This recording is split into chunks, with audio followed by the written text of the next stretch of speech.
I think that's the biggest thing missing from any training, which nobody would expect it.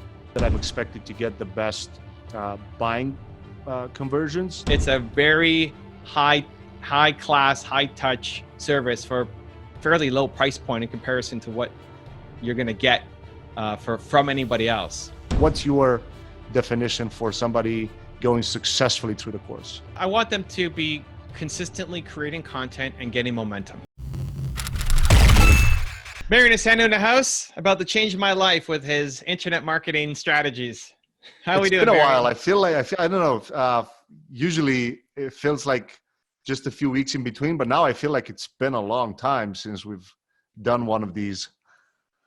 It's supposed to be once a month. So sometimes, depending on my travel schedule, whatever. Oh, maybe we had 3 weeks in between or something. Yeah. Sometimes we got to jam them together because I'm away for a couple of weeks or something. But I'm here. Definitely. We got Corona, so I'm not going anywhere. You're definitely not. You don't have places to go now. This is it. Everything's online. So okay. So how are we doing? How's the funnels? What's next? Give us the update. Yeah. So we last call that we had, we were just in the process of changing the newest webinar. We updated. So we basically scaled down at that point a lot of campaigns. The moment we turned it back on, so we had the new one. I think we were, I don't know, around 5 or 6 new students in the program, something like that. However, we didn't scale all the campaigns fully back up because I wanted to see, in terms of supply and demand for what's going on now, I didn't want to go crazy from the beginning. So I wanted to see like how are people consuming the webinar and then buy with what's up now, right? Because it's not necessarily a super high ticket; it's $1,000, but it's still. I wanted to see how people respond. We got a decent response also from you have this slide at the beginning now that you say if you wait until the end, you also get the bonuses. So I wanted to see are people actually waiting until the end to get the bonuses? So we've had some replies regarding that. So I was happy to see that. And then it seems that the YouTube campaign that initially was bringing a decent amount of leads, it's still performing.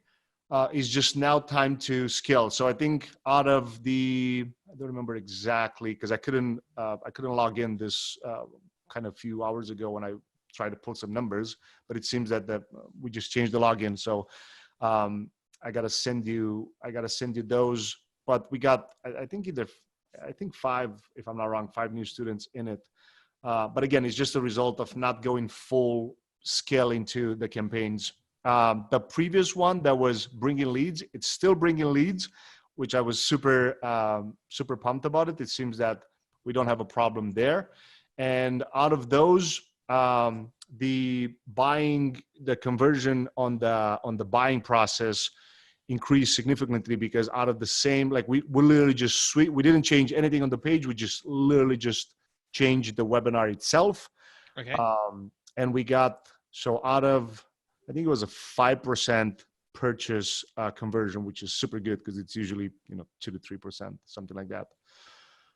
So out of 1,000 people, out of 1,000 leads, 5 bought. So that's a 5%. No, it's 0.5%. Out of 100, it's hold on, 0.5. You're right. So it's the conversion on the lead side, getting the leads, was usually around 20 to 30% on the page. So that's still the same. The buying percentage out of 100 leads was 5. So 5%, yes. So 5% out of 100 leads that jumped in bought. So that was really cool to see because usually the previous one was not even 2%, which usually it's 2 to 3. But going back to 5 was actually pretty good to see. Cool. So right now we just we didn't switch. We just added new. So the way that we were doing targeting on YouTube before was mainly competitor videos that you were interviewed on about YouTube. So obviously, I was expecting to get leads on that. Now we also added a couple of new stuff. So you recorded some new ads for funnel hackers. So now we have a way to actually target people that are actually logged in into ClickFunnels, which is crazy. I'm not going to get into technical stuff, how that's done. But that one, it's the one that I'm expected to get the best buying conversions, just because it's about traffic. So we can actually target people that logged in into the ClickFunnels platform. So it's almost like you would have a pixel installed of that install on the page. And that's already happening, or that's what's happening next? I don't think it was approved yet. So another thing that we've seen now and I see it on multiple industries actually with a couple of clients, the ads just take a little longer to get approved just because there's not a lot of human to human. But to be honest, I don't really understand why, because it wasn't any human to human. Like nobody was actually touching anything before. But it's a note from Google and Facebook as well, saying that we reduced the personnel. So I mean that one actually makes sense. It just takes, instead of 3-4 days. The last one that when we reactivated, we didn't even switch it anything. We just activated the campaign again. It took about a week. Like last time when we talked, we just activated the previous campaign. It took about a week to just go on. And we're doing YouTube and Facebook ads? Facebook just retargeting. We don't do any Facebook cold. We just do Facebook. So Facebook just retargeting. YouTube is where we get the new leads in. YouTube cold, Facebook retargeting. Yes, just retargeting. Nothing for cold yet. I mean, yeah, that's cool. Unless we see that YouTube is not. I mean, the reason that we said, okay, this is the best way is, I mean, it's a YouTube centric product, and it makes more sense to focus be on there. YouTube. Yeah, that's true. Yeah, and on top of that, we've seen some good results with. We had one retargeting ad on your YouTube channel. Okay. Targeting people that are subscribed to you. So that one actually, I liked how it worked. Oh, so YouTube is cold and retargeting. Well, retargeting basically people that are already subscribed to you, because that's more of a warm audience for you, regardless if they're, well, no, actually, because they have to be in the United States or Canada, because that's the only two countries. Oh, so it's not retargeting, but we're just targeting people who are in my community. Yeah, it's not. Yeah, essentially, it's not retargeting. We still do retargeting on YouTube for people that landed on the webinar, but they didn't buy. So we have that one. So people that watched the web, like they landed on the page on the webinar, they may have consumed some part of it, but they didn't purchase. We have a retargeting one. So that's retargeting too. Yeah, but YouTube. The first one, I gotta take my word back. The first one that we target your own subscribers, it's not retargeting. It's just a way to target YouTube channels that have significant amount. So YouTube is targeting my audience, targeting cold, and retargeting. Correct. Yes. And Facebook is just retargeting. Facebook and Instagram is just retargeting. Got it. But they came from either my website or they came from YouTube for the retargeting. So we retarget people that have landed on the webinar but didn't watch. They landed on the registration page, but they didn't purchase. They landed on your website, period. And then we have a couple others. Try to remember now. People that have interacted with some of the videos on the page in the last month, in the last 30 days.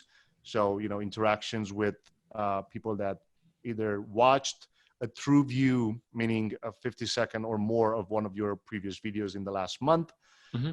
Or people that have messaged you, things like that. Not super cold. So it's just people that have interacted at some point in time with. Oh, okay. So it's still not necessarily only retargeting. If they've messaged me or they've interacted with my comments. We put them out in a bucket, basically, because we send them back to a sales page. We don't send them to an order page. A sales page is, it's the long form page where it's a bunch of different cool testimonials from different people that you work with or stages that you've been invited to speak on, and things like that. So it does even more selling on the page to get them back to the order page. Can we so with the book funnel that we're doing, what we've figured out is we need to get a target cost per acquisition of $28. That's basically what we're targeting. So when it's going just super warm to my audience, it's a little bit under. When we're going cold, it's going to be over. And so like the average, we're trying to get to 28. And as we learn through the ads, hopefully everything becomes even more cheaper because we've figured out which ads perform the best. And then that allows us to go to a broader audience because we're still trying to hit $28 as a CPA. So if we're way under, then we need to hit a broader audience. If we're way over, then we need to get more efficient with the spend. So now that we're on the book side, just under that, we're increasing the budget. We're testing new creative. We're going after new audiences because we figured out how to hit that CPA, where at the beginning we weren't hitting it at all. Can we do that on the YouTube side? Does it make sense to do that on YouTube? Like right now, I have no idea how much we're spending, how much it costs to bring in a lead, what the conversion is, besides what you say of like 5% of people are buying. Awesome. But like, can we get it down to that of figuring out what our CPA is? Yeah. So like, if we think about it just from a numbers perspective, essentially, right? Like how much are you willing to spend to get $1,000 sale? Now, the only reason that we didn't look super specific into the cost per acquisition per one customer alone for this product was we now have it in three different ways, like the payment process. We have a one-time $997. We have 4 payments of $297, and then actually these are the only ones. The $997, and then 4 times $297 if it's a payment plan. So these are the only ones that we talked about different ones, but so far we only had these 2. For the one-time payment, right? Like we can spend up to $250, right? To even more, like up to like almost $500 to acquire a paid customer for a one-time payment, right? In terms of, what are we doing with the ads? All right, if we're getting, let's say let's say it's $10 per lead, and we are under that. If we get 100 leads, that is $1,000, right?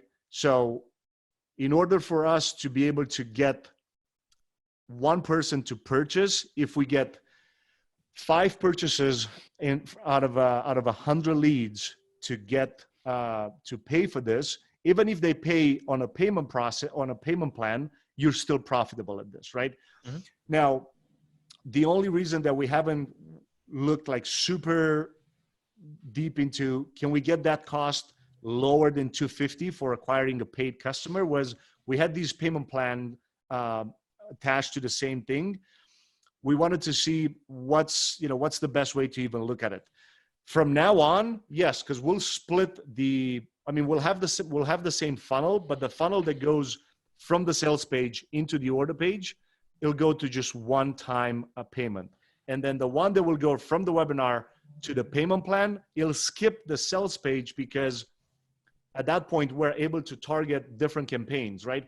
For example, if we are paying $250 for somebody to just pay a one-time $997, that's perfect. We can even go $300 to $400 because what happens is, even one out of, let's say, 20 people also purchase the upsell, which is another $997 for the coaching calls. You're profiting way more on that one. However, for the payment plan, if somebody's paying $250 and they pay a $297, now we have to track it over the next 4 months because it's a little bit different, like the cost per acquisition for somebody right? Because it's maybe the card get declined, maybe they cancel on the 3rd month or whatever, mm-hmm. or right, like it's that stuff. But for the one-time payment, yes, ideally we want to shoot for roughly around $250 to $300 paid customer, right? So far, the leads that go into the webinar are way under $10. So we're good over there. The part with getting leads lower than we want to get them are like super low because, for example, if it's $10 per lead and we get 100 leads, it's $1,000. You only need one person to get your money back out of that, right? Like if it's $1,000. So far, 5 people bought out of 100. That means, it's a 5 times ROI back, because if you spend 1,000 and you're able to spend 5,000 back, if you're able to spend 1,000 and get 5,000 back, I mean, we would spend $1 million until next month, right? Because I mean, the ROI is insane. Okay, but we didn't scale it. We didn't scale it so quickly from the last time that we talked, just because we wanted to really pay attention on. We had a couple campaigns that were generating leads a little more on the higher end. So some of them were like $15 to $27. So we completely just removed those. And right now, all the leads that we're getting are like under $10, because the YouTube ad algorithm understood when we create a campaign now, we tell them, give us a CPA, cost per acquisition, per lead, less than $10. Okay. So they literally just know now to deliver the ads to the people that are more likely to become a lead under $10, because the algorithm has enough data now to perform that way. So for the leads part, I'm not worried at all about it. We can get we can get thousands of leads for under $10. That was fine. For me, it was just making sure that people that we land as leads now, they purchase at the 5%. I mean, ideally it's 3 to 4. We got 5 now, so we're good. It's just a matter of now scaling it to the next level, getting multiplying to different targeting options, and then replicating that with multiple ads. On the leads part, we're good. We got the cost $6 to $8 per lead, so we're super good over there. Okay, so let's scale. Yeah, the next step is just getting more, increasing. Right now, I think we're spending roughly around $50 a day on that one, which is not, it's nothing crazy. Okay, so are we in the 250 to 300 range right now for this? I don't even know what our CPA is. I don't know how to check it. I don't see in ClickFunnels. I don't. Okay, we're like way under the 250. But again, when we scale that to, let's say, 5x, of course that number will go a little lower. Yeah, I want to be at. So is that our? Do you know what we are? That's the goal. How would I even know where we're at? So we just need to run, if you go into ClickFunnels and run a campaign and run a report from. I know the revenue, but I don't know necessarily how much everything. Oh, on the spend side, so it's in Google Ads. I'll send you a breakdown tonight. Okay. So that's good to know. I mean, we were under that. It's just now when we scale it, of course, the number will go higher, because that's the way that it works. When you scale it, it won't stay on the same, So 100. So my next question for you is: normally when I'm running campaigns and the things in my business, I look at having 25% as the marketing budget. So 25% of revenue goes to marketing budget. And that then allows me to hire a team and all this other stuff, right? This is maybe the same thing or maybe something else. So we'll dedicate up to 40% of revenue for cost of goods sold, which is team, mostly just team, like services team, but mostly team. I would like to hire a full-time program manager to basically not just community manager type of thing. Yeah, like customer service, but also staying in touch, following up with them, commenting on their videos, tagging them on posts, like being really heavily engaged. Right now, my assistant Sandra is that role of dealing with any emails that come in or booking one-on-ones with people, or we're sending emails out to people to ask them how they're doing, that kind of stuff. But it's very light, where even especially these first people, I want them to get results. Even if you think about the work that we've done and sitting on some calls or Zooms and saying, hey, Marian, you should try this on your channel. Even having the program manager know about YouTube and training them so that they could provide more, not my level or Jeremy's level, but some support and guidance. I see what I mean. So they can actually, and you making sure that they consume what's in the course. Of course. And also come back with feedback on saying hey, Evan, I launched these last 4 videos, but I don't feel like my videos are being suggested on my own channel. What am I doing wrong? or things like that, right? Like people, when people ask questions, they can ask it even before. It's a once per month live call, right? That you do? It's a once per month live call. We do every month on I forget which, I think it's the second Thursday or fourth Thursday of every month, where they get access to me. We just, actually, no, it's just yesterday. So what is that? I saw that. Yeah, I saw that. The second Thursday of the month. So we did a live, Nicola, who's in Switzerland. He's an Italian guy living in Switzerland. We did a breakdown on his channel and gave him a whole bunch of feedback to help him grow. And everybody got to kind of sit in and watch.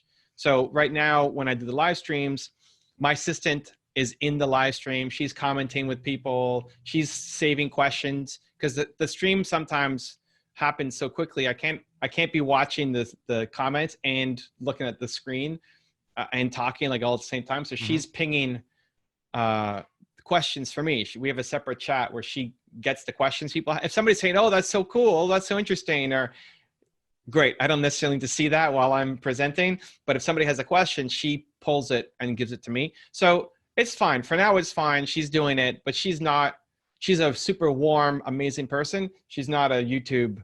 She doesn't know much about YouTube. And she's got a bunch of other responsibilities, like booking my crazy calendar and everything else. So I'd like to be able to hire somebody who could be part-time to start, but then move into a full-time role. Like, that's all they're doing. And even at the beginning, if it's not enough work for full-time, it could even be, hey, just go in and comment on people's videos. Like, every student, go watch their videos, give them love, give them comments, subscribe to all their channels, actually. Right? Like, even if you don't care about what they're posting, right? I mean, if Nicola's posting about Facebook marketing and you don't care about Facebook marketing, just show him love, right? Just like, hey, you hit your first 3 sentences. Great job, right? Just like, especially at the beginning, people need encouragement and momentum and love. And so I would like to, we either go heavy on the marketing and up the budget to say, okay, instead of 25%, we move to like 40%. Or, the only reason, and then by the way, I'm just cutting you off for a second there. The only reason that I said that that could be temporary, right? And it doesn't have to be 40%. I just put it as a number in terms of, all right, we're definitely getting leads that are way, under $10, like we said.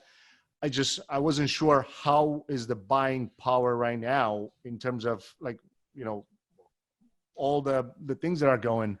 Leads, yes, 100%. I just said, we may need to see that. We may not, right?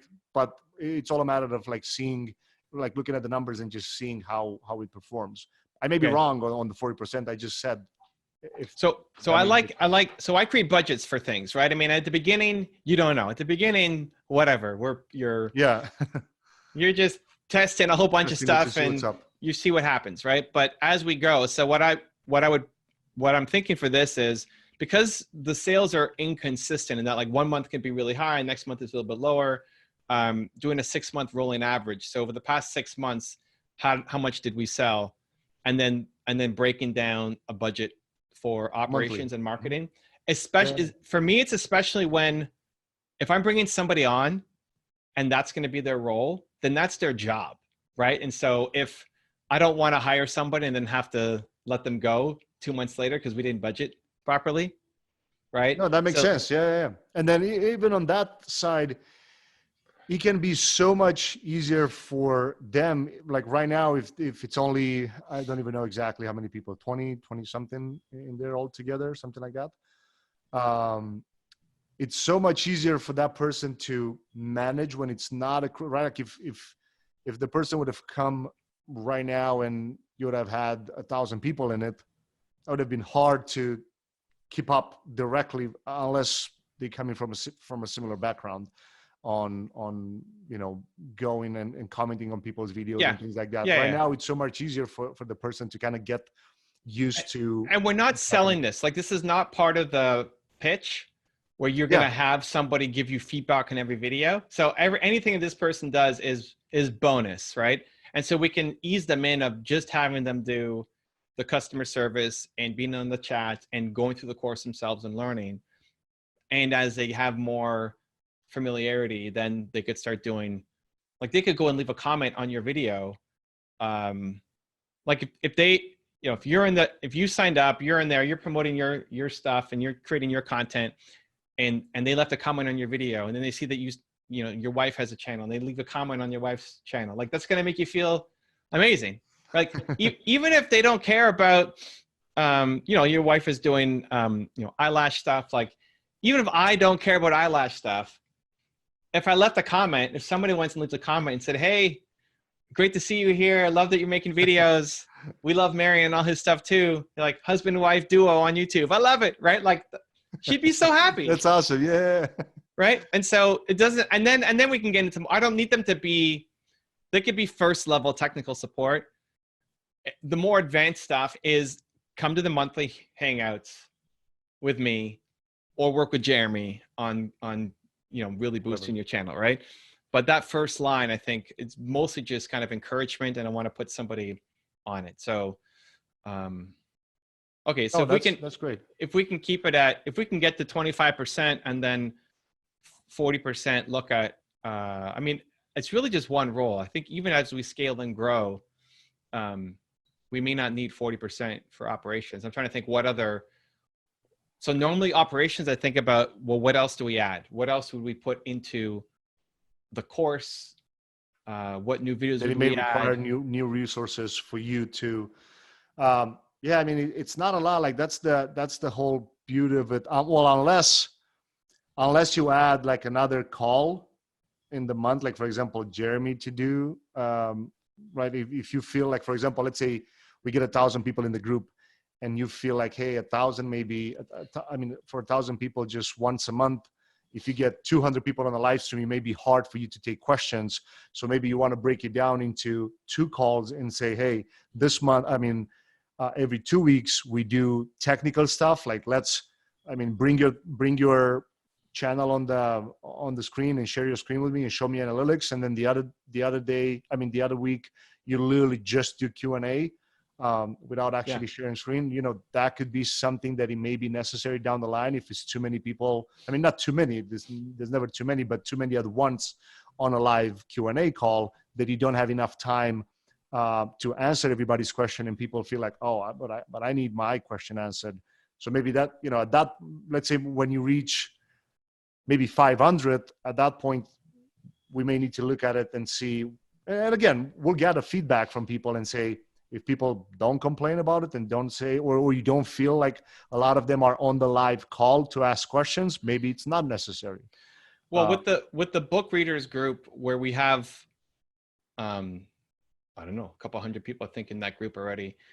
What we do is we poll. So we'll poll a week before to say, hey, next week is our call with Evan.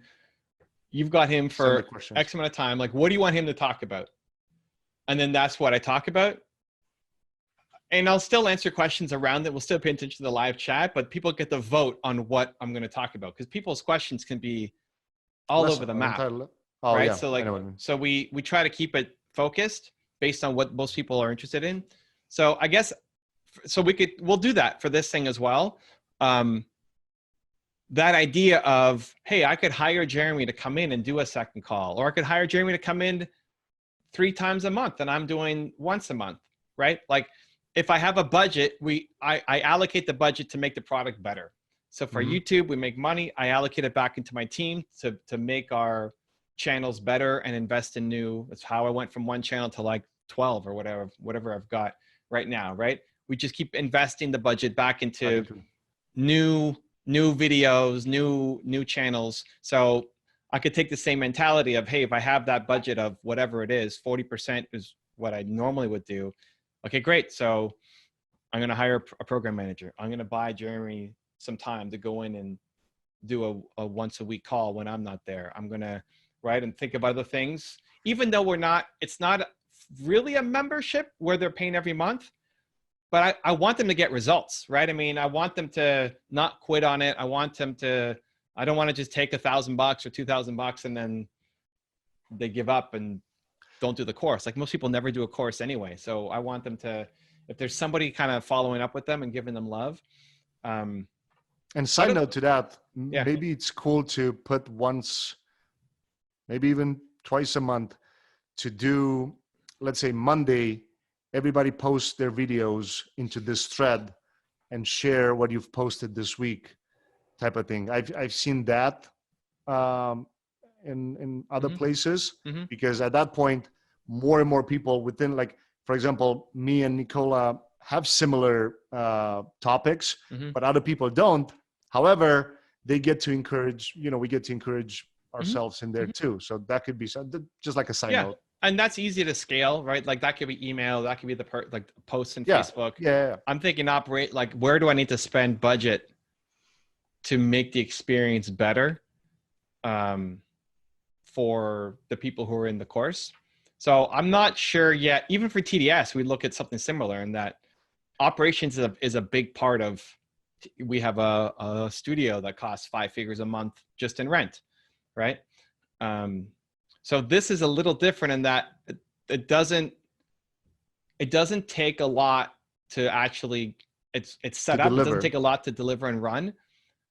But is it better to now spend more on marketing just to get people in and keep it as kind of bare bone operations, or really invest into the operations, get people really getting results, having the follow-up and the accountability and all that, because I can throw manpower at it because I'm giving budget to them. That's what, as we scale, I'm starting to think about, because it's easy to manage now, but it's not that full-on experience that we could create. Yeah, and then it's always, have you done any, have you sent any emails to the people in there and just asked this, not ask this question, but ask maybe, what do you feel you need, that it's missing from the course? Or maybe what do you feel, or what do you need help with the most? And then if 10 people say, well, I really need help with, I don't know, video editing, and maybe you can just. No, it's just support. Like, it's not content. It's not that, hey, I really wish you talked about whatever, because we can always cover that. I mean, the course covers all the basics and then the advanced stuff as well that I'm working on. And I can keep adding to that as I keep learning and adding more things in. That's fine. We've been doing that. It's not a content thing. It's more an individual issue. Like, I don't know if you saw the thing I did with Nicola yesterday, but he was posting every day for like 100 days or 200 days or something, and then stopped. It hasn't posted in a month, and was struggling he was getting results on some, not getting results on others, didn't know, how to make it work. And so he invested his time more into his digital agency than on creating the content. And so I did a quick audit on his channel and looked at, hey, a lot of the videos that did well were talking about Facebook and Instagram growth. And the ones that didn't do well were talking about books that he liked to read and how to save money and kind of personal development stuff. And he already has an agency. So if you already have an agency, and the videos that are working are about Facebook and Instagram, like, make videos about Facebook and Instagram that help the agency and get results, at least now, like, at least as a plan for 2020. And then 2021, if you're growing and you're getting momentum, then you can, you can branch out and look at other content as well. So it's just a little bit of strategy on his channel, but also just a personal follow-up. And the follow-up's coming from me, in that my assistant Sandra booked the call. She said, hey, do you want to join Evan on the call next week? He said yes. And so I give a little bit of extra oomph. But I think the biggest thing that is missing from all courses is just a human to follow up and say, hey, how you doing? And seeing if they're actually doing the work, like some actual accountability, because people aren't accountable to themselves. Oh, so here's what I'm doing in a group similar to this. Every person that signs up gets a one-on-one call. I have a similar roadmap. I don't have it handy, like, the roadmap that you built for YouTube. And maybe you can have that's an upsell in there for 3. That's an upsell for 3 calls. But essentially, I was thinking maybe not an hour, but maybe a 50-minute enrollment call for a person when they sign up, to actually get them like, okay, let's see where you are here on the map. Let's look at the map and let's look at the channel, like submit a form and send it to you. Maybe Jeremy can do that enrollment call with every person that signs up, and pay, at least for the people that pay the full price, not the payment plan, at least, where with that person, they can do it on the fourth plan, on the fourth pay, and maybe give them like specific things, right? Because for example, where I am when I went through the course versus somebody that's at 100K subs, or where somebody that's just starting YouTube, it's a little bit different. The path, it's a little bit different. So maybe a 15-minute call can be, oh, damn, I didn't know that I don't need to spend too much money on production, and like I just need to pour content. Maybe a 15-minute enrollment call could be something to test at least, maybe, and see how, how people respond to it. I think the biggest thing is still, I look at even the guys that I was in Puerto Rico with last month, huge guys, right? Like they know how to make content. They just haven't committed to doing, a lot of them haven't committed to doing YouTube content regularly. And so I'm pinging them. Like I just pinged 4 of them today to say, hey, what's going on, man? Let me know when you're ready to start the YouTube channel, or when you're ready to take it more seriously, right? Logically, they know it's important. They know it's good for the business. They know they've seen their contemporaries go off and crush it. They just haven't decided that they're going to take it seriously and on a real level. It's not like going to the gym once and working out, right? That's what they're doing. They make a video every now and then and they post it, but they haven't, right? And so it's just the circle of influence. It's just that I'm following up, and they always write back. And sometimes they're ready to go. Like I had a call last week with one guy who's, super well known. And he said, I'm so pissed that like, we haven't done this. I met you last year. You told me about it. You've been, on me every couple months, and like, let's get on a call. I was like on a Sunday, and his assistant and like, we're ready to go. And so it's that if I wasn't doing it, it wouldn't happen, because interesting, they're doing a million other things. Right. And it's not a priority. It's not a big enough priority. And I think that's what happens when anybody buys any course. It's not my course, it's any course, or they buy any book. Great. You read a book. How much did you actually implement? Because when you're reading the book, you think about the author, you're like the author. Yeah. I really, when I was reading Russell Brunson ClickFunnels, like, yeah, ClickFunnels. And then as soon as you're done the book, you move on to leadership. Get on the next one. And then it's like, oh yeah, leadership. Like, what did you do with the ClickFunnels? Right. But if somebody was, and listen, if Russell was DMing me every day saying, hey, ClickFunnels, like I move a lot faster. But if anybody was just messaging me and say, hey, like if you were on me every week for some ad that I hadn't created or that you needed me to do, I'm going to do the ad much more likely than if it's just up to me and I got 1,000 other things going on. Right. So I think just a really skilled, loving person who can hug people and then also push them when they need a push, to just do content and follow the process and not make so many excuses, right? Like Nicola yesterday was saying in the group, well, I haven't made content because I haven't gone to the office because my gear is in the office and Corona, I'm at home. And then halfway through, I was like, yeah, that was just an excuse. I could do it if I wanted to. But that's everybody, right? Like, and he likes talking mindset, right? I mean, everybody has those issues, and it just takes somebody to, I think that's the biggest thing missing from any training, which nobody would expect it. And it's a very high class, high touch service for fairly low price point in comparison to what you're going to get from anybody else. But it means we couldn't spend as much on marketing, but we're crazy delivering on the execution of it. Yeah. I mean, I guess we can also say that with time, in terms of, all right, if we're getting, let's say, the next 500 people in the group, and not everybody's crushing it, but let's say usually it's like less than 5% that are actually implementing you, like typically in an online course environment, right? It's like less than 5% that's actually implementing it.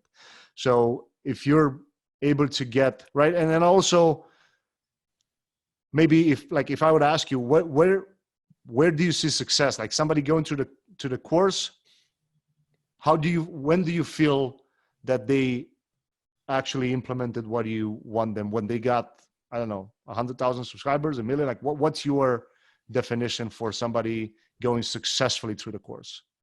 I want them to be consistently creating content and getting momentum. It's an ongoing, there's no like one benchmark to say, hey, when you hit X number of subscribers, but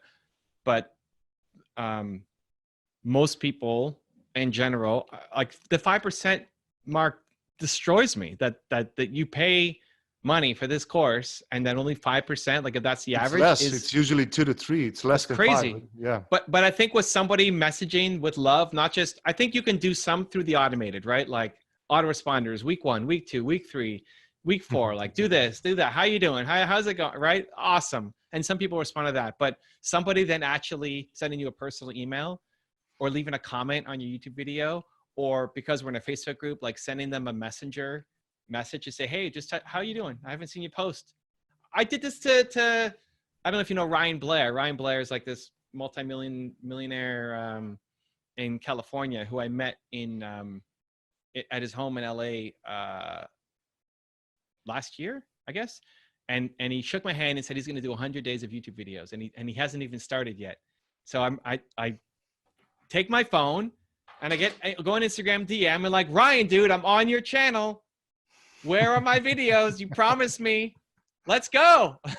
Send, right?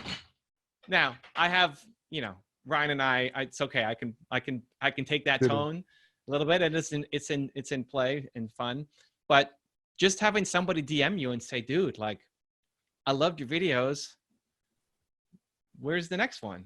That little bit of encouragement could be the thing that gets you through the course, but then also success is creating regular content. Like as long as it's still as long as you still want to be a thought leader, as long as you still have a mission and a message and you want to get it out there and use that to grow your business, then you should be making at least weekly content. And so weekly momentum is what I'd be looking at as a benchmark for success. And anytime they fall off, like I don't care if you built 100,000 followers or subscribers and then you stop, it's like, that's a failure, right? Like I let you down. Like you need to be, as long as it's still part of your goals, right? Like if you sold your business and moved to Africa or whatever, okay, great. Awesome.